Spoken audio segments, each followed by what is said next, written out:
नमस्कार दोस्तों। मध्य प्रदेश सामान्य ज्ञान की सीरीज में आज हम मध्य प्रदेश की नदियां देखेंगे।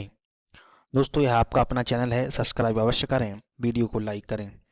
हम पूरे मध्य प्रदेश सामान्य ज्ञान को मेरे हैंड राइटन नोट्स से पढ़ेंगे और यकीन मानिए इससे बाहर आपको कुछ भी नहीं पढ़ना है। यह थ्योरी है, केवल आप प्रीवियस ईयर क्वेश्चन लगाएं, ज़्यादा से ज़्यादा ऑब्जेक्टिव लगाएं और बार बार रिवीजन करें। दोस्तों, जीएस का एक ही मूल मंत्र है, बार बार रिवीजन। जितना ज़्यादा रिवीजन करेंगे उतना ज़्यादा आप जीएस में अच्छा कर पाएंगे। दोस्तों, पहली नदी है हमारी नर्मदा नदी। इसका उद्गम अमरकंटक, अनूपपुर, मैकल पर्वत श्रेणी से होता है तथा समागम खंबात की खाड़ी, अरब सागर, गुजरात में होता है। दोस्तों, हमें नदियों के उद्गम के साथ साथ वे कहाँ समाप्त होती हैं, कहाँ मिलती हैं, वह भी याद रखना है, क्योंकि अब नए पैटर्न में उद्गम से ज़्यादा वह किसकी सहायक हैं, कहाँ मिलती हैं, किस दिशा में बहती हैं, यह ज़्यादा पूछने लगा है। नर्मदा के अन्य नाम दोस्तों रीवा, साकची और मैकलसुता है। यह पश्चिम दिशा में भ्रंशद्रोणी रिफ्ट वैली में बहती है तथा डेल्टा का निर्माण नहीं करती, बल्कि ज्वलंत मुख का निर्माण करती है। यह हमें विशेष याद रखना है दोस्तों कि नर्मदा नदी ही केवल एस्चुरी का निर्माण करती है। इस नदी के उत्तर में विंध्याचल पर्वत व दक्षिण में सतपुड़ा पर्वत स्थित है। नर्मदा नदी का अपवाह तंत्र वृक्षनुमा प्रणाली या ड्रेनेटिक पैटर्न पर आधारित है। यह बहुत महत्वपूर्ण क्वेश्चन बनेगा कि नर्मदा नदी का अपवाह तंत्र कैसा है, तो वृक्षनुमा प्रणाली या वह देगा ड्रेनेटिक पैटर्न, तो यह हम याद रखेंगे। यह भारत की पांचवी सबसे बड़ी नदी है दोस्तों। इसे मध्य प्रदेश की जीवन रेखा कहते हैं। यह मध्य प्रदेश की प्रथम नदी है जिसे 2017 में जीवित नदी का दर्जा प्राप्त हुआ। यह भी याद रखने योग्य पॉइंट है कि मध्य प्रदेश में जीवित नदी का दर्जा किसे मिला और कब मिला। इसके किनारे पर आदि मानव होमोसेपियन के पदचिन्ह मिले थे। कहाँ मिले थे? आदमगढ़, होशंगाबाद। कुल लंबाई 1312 किलोमीटर है। मध्य प्रदेश में लंबाई 1077 किलोमीटर है। इसकी इसकी सहायक नदियां याद रखना है दोस्तों हमें: तवा, दूधी, शक्कर, हथनी, शेरनी, ऊंटनी, गजाल और बरनार। इसकी नर्मदा नदी की कुल 41 सहायक नदियां हैं दोस्तों। नर्मदा नदी 3 राज्यों में मध्य प्रदेश में सबसे ज़्यादा 87%, गुजरात में 11% और महाराष्ट्र में 2% प्रवाहित होती है। अब हम नर्मदा नदी के प्रमुख जलप्रपात देखेंगे। धुआंधार जलप्रपात भेड़ाघाट में है। कपिल धारा अमरकंटक में है। दुग्ध धारा अमरकंटक है। सहस्त्र धारा जलप्रपात महेश्वर है, खंडवा में। मंदार जलप्रपात खंडवा में। नर्मदा प्लस तवा के संगम पर बनता है मंदार जलप्रपात, और एक दर्दी जलप्रपात है जो खंडवा में। दोस्तों, हम जलप्रपात का वीडियो अलग से लेकर आएंगे। अगले वीडियो में हम जलप्रपात देखेंगे। यह हम केवल उस नदी के जलप्रपात देखेंगे जिसकी हम बात करेंगे। नर्मदा को भगवान शिव की पुत्री भी कहा जाता है। नर्मदा पर 29 बड़े, 135 मध्यम और 3000 छोटे बांधों का निर्माण हो रहा है। इन सभी बांधों को नर्मदा सागर परियोजना के अंतर्गत रखा गया है। प्रमुख बांध देखते हैं दोस्तों। नर्मदा नदी पर प्रमुख बांध है सरदार सरोवर बांध, जो कि नौगांव में है, गुजरात में। दूसरा इंदिरा सागर बांध, जो कि पुनासा में है, खंडवा में। और तीसरा अवंती बाई सागर बांध, जो कि बरगी बांध भी कहते हैं, जैसे यह बरगी जबलपुर में है। दूसरी नदी देखते हैं दोस्तों, चंबल नदी। चंबल नदी का उद्गम जनापाव पहाड़ी, महू, इंदौर से होता है, विंध्याचल श्रेणी। इसका समागम यमुना नदी में होता है, उत्तर प्रदेश के इटावा में। दोस्तों, यह प्रश्न पूछा गया है कि चंबल नदी का समागम यमुना नदी पर किस स्थान पर होता है, तो हमें रखना है याद कि इटावा उत्तर प्रदेश में यमुना नदी में मिल जाती है चंबल। चंबल की सहायक नदियां देखते हैं: काली सिंध, पार्वती, क्षिप्रा, बनास, मेज और कूनो। चंबल नदी की लंबाई 965 किलोमीटर है दोस्तों। यह नदी उत्तर से पूर्व की ओर प्रवाहित होती है। यह प्रदेश की दूसरी सबसे लंबी नदी है। पहली कौन सी है? नर्मदा। यह 3 राज्यों मध्य प्रदेश, उत्तर प्रदेश और राजस्थान में प्रवाहित होती है। यह मध्य प्रदेश व राजस्थान की सीमा बनाती है। अति महत्वपूर्ण प्रश्न दोस्तों। क्वेश्चन आएगा कि मध्य प्रदेश और राजस्थान की सीमा बनाने वाली नदी कौन सी है, तो हम याद रखेंगे कौन सी है? चंबल नदी। यह मध्य प्रदेश में 2 बार प्रवेश करती है। चंबल नदी मध्य प्रदेश में 2 बार प्रवेश करती है। चंबल नदी पर मध्य प्रदेश की पहली जल विद्युत परियोजना चंबल घाटी विद्युत परियोजना 1953 चंगन प्रारंभ की गई थी। यह भी हम याद रखेंगे, अति महत्वपूर्ण क्वेश्चन है कि पहली जल विद्युत परियोजना किस नदी पर लागू हुई, तो यह हुई चंबल नदी पर हुई 1953 में। इस परियोजना के अंतर्गत 3 बांध बनाए गए। एक गांधी सागर बांध चंबल नदी पर है मंदसौर में, एक राणा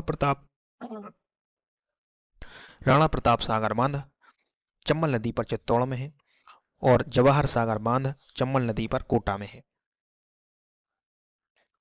चंबल नदी पर मुरैना में चंबल अभयारण्य बनाया गया है, जो मगरमच्छ व घड़ियाल संरक्षण के लिए प्रसिद्ध है। मध्य प्रदेश में चंबल नदी द्वारा अवनालिका अपर्दन से बीहड़ों का निर्माण हुआ है। चंबल नदी को चमरणवती या चरमावती के नाम से भी जाना जाता है। कालिदास ने मेघदूतम में चमरणवती नदी का उल्लेख किया गया है। देखो MPPSC 2020 का क्वेश्चन है कि कालिदास ने मेघदूत में किस नदी का उल्लेख किया है, तो चमरणवती, या इसे ही हम चंबल कहते हैं। इस नदी पर कोटा राजस्थान में चूलिया जलप्रपात स्थित है। क्वेश्चन आएगा चूलिया जलप्रपात कहाँ है, तो हम याद रखेंगे चंबल नदी पर। अगली नदी आती है दोस्तों सोन नदी। सोन नदी का उद्गम अमरकंटक अनूपपुर से होता है, और यहीं से नर्मदा का भी उद्गम होता है। सोन नदी गंगा नदी में पटना बिहार में जाकर मिल जाती है। कहाँ मिल जाती है? पटना बिहार में गंगा नदी में मिल जाती है सोन नदी। सोन नदी की कुल लंबाई 780 किलोमीटर है। सोन नदी की सहायक नदियां जोहिला, रिहंद, बनास और गुरपद और केवई नदी हैं। सोन नदी भी 3 राज्यों मध्य प्रदेश, उत्तर प्रदेश और बिहार में प्रवाहित होती है। सोन नदी पर बाणसागर परियोजना के अंतर्गत देवलोद सहडोल में बांध बनाया गया है। अति महत्वपूर्ण क्वेश्चन दोस्तों आता है, बाणसागर बांध किस नदी पर है, तो बाणसागर बांध सोन नदी पर है। सोन नदी दक्षिण से उत्तर प्रवाहित होती है। कहाँ से होती है? दक्षिण से उत्तर। सोन नदी में कछुओं की दुर्लभ प्रजाति पाई जाती है। इस नदी पर सीधी में सोन अभयारण्य बनाया गया है, जो मगरमच्छ और घड़ियाल संरक्षण के लिए बनाया गया है।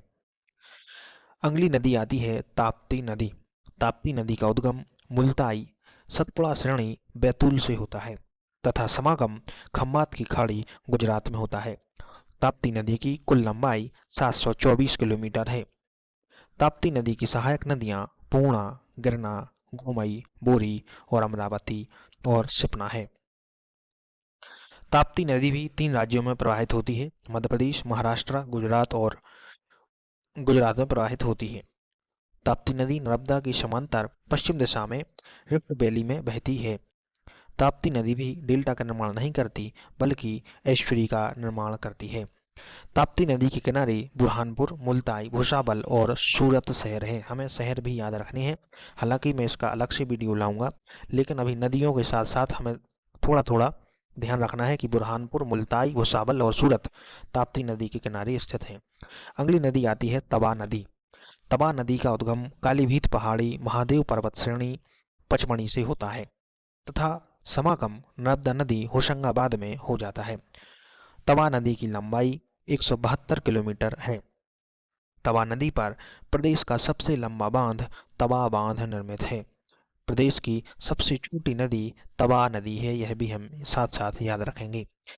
अगली नदी आती है दोस्तों माही नदी। माही नदी भिंडग्राम, धार, विंध्याचल पर्वत से निकलती है तथा कल कल बहती हुई खम्बात की खाड़ी अरब सागर में समा जाती है, जो कि गुजरात में। माही नदी की लंबाई 580 किलोमीटर है। माही नदी की सहायक नदी सोम, जाखम, चाप, अनास और मुरैन है। दोस्तों माही नदी 3 राज्यों मध्य प्रदेश, राजस्थान, गुजरात में प्रवाहित होती है। माही नदी मध्य प्रदेश में धार, झाबुआ, रतलाम जिलों में प्रवाहित होती है। भारत की एकमात्र नदी जो कर्क रेखा को 2 बार काटती है। अति महत्वपूर्ण क्वेश्चन दोस्तों, यह आपकी आगामी परीक्षा में छपा मिलेगा कि मध्य प्रदेश की कौन सी नदी है, मध्य प्रदेश और भारत की एकमात्र नदी जो कर्क रेखा को 2 बार काटती है, तो हम याद रखेंगे माही नदी। कौन सी नदी? माही नदी। इसको रिकॉल करिए फिर से एक बार कि भारत की एकमात्र नदी जो कर्क रेखा को 2 बार काटती है वह है माही नदी। दोस्तों अगली नदी हम देखते हैं क्षिप्रा। महाकाल की नगरी उज्जैन में जो बहती है वह है क्षिप्रा नदी। इसका उद्गम काकरी बरनी पहाड़ी इंदौर विंध्याचल श्रेणी से होता है तथा समागम मंदसौर में चंबल नदी में हो जाता है। क्षिप्रा नदी की कुल लंबाई 195 किलोमीटर है। इसकी सहायक नदियां गंभीर, खान नदी, सरस्वती नदी है। खान और सरस्वती नदी के संगम पर इंदौर शहर स्थापित है, इसे हम याद रखेंगे, यह पॉइंट हमें अलग से ध्यान रखना है। तथा मालवा की गंगा भी हम किसे कहते हैं? प्राको। प्राको मालवा की गंगा कहते हैं। उज्जैन में इसके किनारे महाकुंभ का आयोजन होता है जो आगामी 2028 मार्च में है और इसी के कारण आपकी एमपी पुलिस की भर्ती हो रही है। अगली नदी देखते हैं हम दोस्तों, बेनगंगा। बेनगंगा नदी का उद्गम परसवाड़ा पहाड़ बालाघाट सतपुड़ा श्रेणी से होता है तथा समागम वर्धा नदी महाराष्ट्र में होता है। बेनगंगा और वर्धा के संगम को प्राणहिता के नाम से जाना जाता है। अति महत्वपूर्ण प्रश्न दोस्तों, क्वेश्चन आएगा प्राणहिता किन दो नदियों के संगम से बनता है? तो बेनगंगा और वर्धा। बेनगंगा की सहायक नदी कान्हा, अंधेरी, सूर, थानवर और सोनबिरी नदियां हैं। बेनगंगा नदी पर भीमगढ़ बांध का निर्माण किया गया है। इस नदी पर 1911 में द्वितीय बांध का निर्माण भी किया गया है। बेनगंगा नदी की दक्षिण की ओर बहने वाली नदी है। दोस्तों तीन नदियां केन, बेतवा और चंबल यमुना में मिलती हैं। इसे आप केबीसी से याद रख सकते हैं। किससे रख सकते हैं? केबीसी। केन, बेतवा और चंबल यमुना में मिलती हैं। अगली नदी है दोस्तों केन नदी। केन नदी का उद्गम झुलेरी कैमूर पहाड़ी कटनी से होता है। केन कटनी, केन का उद्गम कटनी से होता है तथा समागम यमुना नदी में होता है। मैंने अभी बताया केन, बेतवा, चंबल यमुना में मिलती हैं, केबीसी। ठीक है। इसकी सहायक नदियां दोस्तों कोरमा, ब्यारमा और ब्यारना है। 2021 एमपीपीएससी में क्वेश्चन आया था कि कोरमा, ब्यारमा और ब्यारना किसकी सहायक नदियां हैं? तो केन नदी की। केन नदी छतरपुर में केन अभयारण्य बनाया गया है केन नदी पर। यह मगरमच्छ और घड़ियाल संरक्षण के लिए प्रसिद्ध है। नदी जोड़ो परियोजना के अंतर्गत केन बेतवा लिंक परियोजना का निर्माण किया जा रहा है। अगली नदी देखेंगे हम बेतवा नदी, जिसका उद्गम कुमरा गांव अब्दुल्ला तहसील रायसेन से होता है जो कि विंध्याचल पर्वत श्रेणी में आता है तथा इसका समागम यमुना हमीरपुर में होता है। इसकी कुल लंबाई 480 किलोमीटर है दोस्तों और मध्य प्रदेश में 380 किलोमीटर बेतवा नदी बहती है। बेतवा की सहायक बीना और धसान नदी है। यह मध्य प्रदेश तथा उत्तर प्रदेश की सीमा बनाती है। अति महत्वपूर्ण प्रश्न दोस्तों कि मध्य प्रदेश और उत्तर प्रदेश की सीमा कौन सी नदी बनाती है? तो बेतवा। बेतवा नदी उत्तर से पूर्व की ओर प्रवाहित होती है। बेतवा नदी मध्य प्रदेश की गंगा तथा बुंदेलखंड की जीवन रेखा भी कही जाती है। यह हम हमेशा याद रखेंगे कि मध्य प्रदेश की गंगा किसे कहती है? बेतवा को। और बुंदेलखंड की जीवन रेखा कहते हैं बेतवा को। बेतवा नदी के किनारे प्राचीन चेदी राज्य बसा था। बेतवा का पौराणिक नाम बेत्रवती है। बेतवा नदी के तट पर कंचन घाट स्थित है। यह क्वेश्चन पूछा गया था दोस्तों कि कंचन घाट किस नदी के तट पर स्थित है? तो हम याद रखेंगे बेतवा। महाकवि केशवदास ने अपनी रचना रसिक प्रिया में बेतवा के तट तथा उसकी महिमा का वर्णन किया है। बाणभट्ट ने अपनी रचना कादम्बरी तथा कालिदास ने मेघदूतम में बेतवा नदी का वर्णन किया है। क्वेश्चन आएगा बाणभट्ट ने अपनी रचना कादम्बरी में मध्य प्रदेश की किस नदी का वर्णन किया है? तो हमें याद रखना है बेतवा। इस नदी में ललितपुर में राजघाट परियोजना या लक्ष्मीबाई सागर परियोजना का आरंभ किया गया है। बेतवा के किनारे बसे शहर सांची, ओरछा, विदिशा और अशोकनगर। कई बार प्रीवियस ईयर क्वेश्चन देखेंगे आप तो आप पाएंगे कि कई बार प्रश्न आया है कि ओरछा किस नदी के किनारे है? तो बेतवा। अगला क्वेश्चन है दोस्तों सिंध नदी। सिंध नदी का उद्गम सिरोंज तहसील विदिशा से होता है जो कि विंध्याचल श्रेणी में है तथा इसका समागम यमुना में इटावा इटावा नदी के किनारे होता है।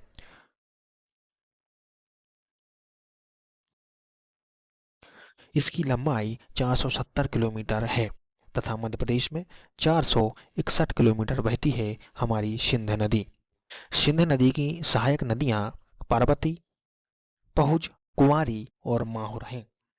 सिंध नदी के किनारे शिवपुरी, दतिया और गुना शहर हैं। यह नदी गुना को विभाजित करती है। अच्छा प्रश्न है दोस्तों, क्वेश्चन आएगा गुना जिले को दो भागों में विभाजित कौन सी करती है? तो हमारी सिंध नदी। सिंध की बात आती है काली सिंध। काली सिंध नदी का उद्गम बागली गांव देवास से होता है तथा समागम चंबल नदी राजस्थान में होता है। काली सिंध की लंबाई 230 किलोमीटर है दोस्तों। इसके किनारे देवास और सोनकच्छ शहर हैं। क्वेश्चन आया था दोस्तों, शायद एमपी पुलिस में ही आया था पिछले साल, कि सोनकच्छ शहर किस नदी के तट पर है? काली सिंध। मैं आपको फिर बता दूं कि मैं नदियों के किनारे बसे शहर आपको अलग से एक वीडियो में प्रोवाइड कराऊंगा। चैनल को सब्सक्राइब अवश्य करें दोस्तों और वीडियो को लाइक करें। यह आपका अपना परिवार है। अगली नदी है दोस्तों पार्वती नदी, जो कि सीहोर विंध्य पर्वत श्रेणी से निकलती है तथा चंबल राजस्थान में समागम हो जाती है, मिल जाती है। इसके किनारे आष्टा, राजगढ़ और शाजापुर शहर हैं। अगली नदी है दोस्तों टोंस, या इसे ही हम तमसा या तमस नदी कहते हैं। इसका उद्गम कैमूर पहाड़ी मेहर से होता है तथा गंगा नदी सिरसा में मिल जाती है। इसके किनारे सतना है। सतना किसके किनारे है? सतना इसलिए आपको याद रखना है दोस्तों क्योंकि यहाँ मेहर माता का मंदिर है, इसलिए यह पूछे जाने की अधिक संभावना है। तो सतना शहर टोंस या तमसा नदी के किनारे स्थित है। अगली नदी आएगी हमारी छोटी सी नदी जामनी नदी। जामनी नदी का उद्गम सागर है दोस्तों। समागम बेतवा ओरछा में है। यह मध्य प्रदेश में सागर, टीकमगढ़ व ओरछा में प्रवाहित होती है तथा उत्तर प्रदेश में ललितपुर में प्रवाहित होती है। इसकी सहायक नदियां सहजादी और सहजामी हैं। बहुत महत्वपूर्ण क्वेश्चन दोस्तों कि सहजादी और सहजामी किस नदी की सहायक नदियां हैं? तो हम याद रखेंगे जामनी नदी की। यह वर्षा पर निर्भर नदी है दोस्तों। मतलब क्या है इसका कि यह गर्मियों में सूख जाती है, केवल वर्षा ठंड और वर्षा में यह प्रवाहित होती है। अपवाह की दृष्टि से मध्य प्रदेश की नदियां देखते हैं दोस्तों हम। यह बहुत महत्वपूर्ण है, आप इसको बार बार पढ़ेंगे या स्क्रीनशॉट लेंगे। उत्तर की ओर बहने वाली नदियां, उत्तर दिशा में बहती है हमारी चंबल, क्षिप्रा, काली सिंध, केन, पार्वती और सोन। दक्षिण में बहती हैं तीन नदियां, बेनगंगा, वर्धा और पेंच। पूर्व की ओर बहती हैं हमारी टोंस और बीहड़ और पश्चिम की ओर बहती हैं मां नर्मदा, ताप्ती और माही। दोस्तों चैनल को सब्सक्राइब अवश्य करें, यह आपका अपना परिवार है। और आपने अगर यह नोट पूरे मध्य प्रदेश सामान्य ज्ञान के देख लिए तो आपको केवल प्रैक्टिस करना है, प्रीवियस ईयर के क्वेश्चन लगाना है। आज के लिए इतना ही दोस्तों, अगली वीडियो में फिर मिलते हैं। नमस्कार।